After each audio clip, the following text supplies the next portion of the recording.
Well, hello everyone, welcome back to my channel, my Nike S10 Shopping Garage. Hope everyone's doing great, staying warm, and the snow is melting. Yay.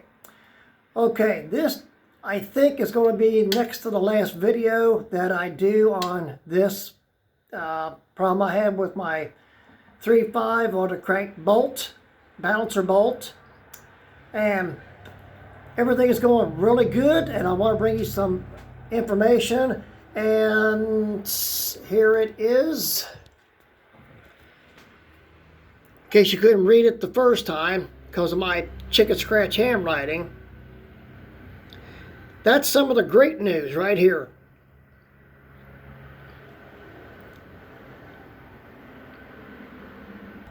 Okay, I know at the Ray of Tools, I haven't sorted a lot of them out, but look here. Other than the water pump I'm waiting for from the internet that I purchased, everything's on and done up to that, and the belt and starting her back up. And let me take this here off, out of the way. Sorry about that. The bolt's in and torqued, 90 foot-pounds. Everything is good.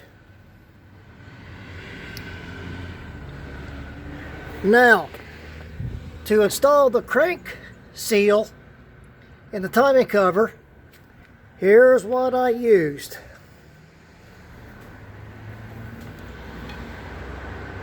The mini sledge,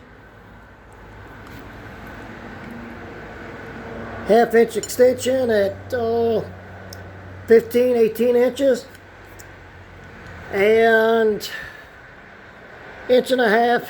It's a Mac, but still 1.5 inches. It just does fit the seal. Now you can see that little nub right there with the timing cover, and with a pry bar, just like so, I let it rest on the caliper. The extension, head of the bolt, is 19 mil. On like so, keep it at 90 degrees.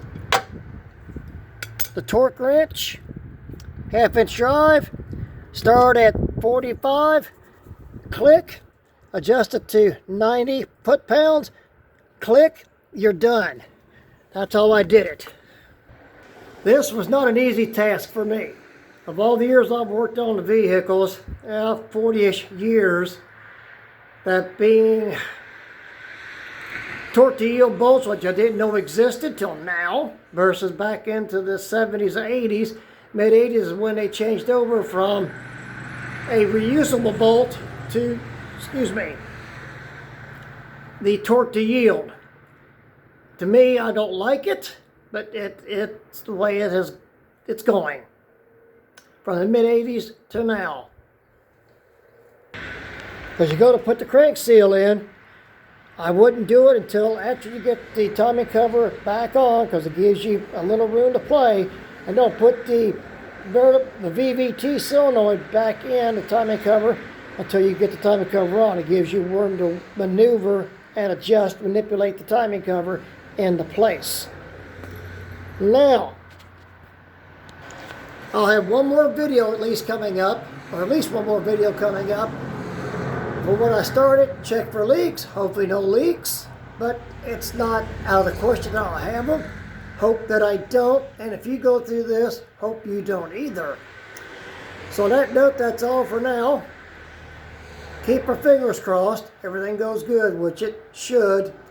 And I'll bring you the update by this weekend, the weekend following Valentine's Day weekend. So on that note, have a great one. Thanks for the views, and thanks to my followers, my subscribers. And I shall continue to bring you this as long as that I can. All right? Have a great one, y'all. Stay safe. Wrench is turning. Peace out. Ain't easy on the knuckles. See you on the next video. Oh, P.S. The remodification on the installment tool that I did on the 1 or 2 videos back Worked out great. More platform to welder to work with. But the first one, she broke on me twice. But I brought that to your attention. That's my disclaimer. Don't do it that way. Cut the end of that tool off if you have the old school tool and make the bigger base. Do your welding. Test it a bit. Smack it with a rubber mallet. It didn't break on me the first time or the second time when I re-welded it. But this time it worked out. So be careful, be safe, take your time. Have a great one, y'all. Thanks so much. Bye.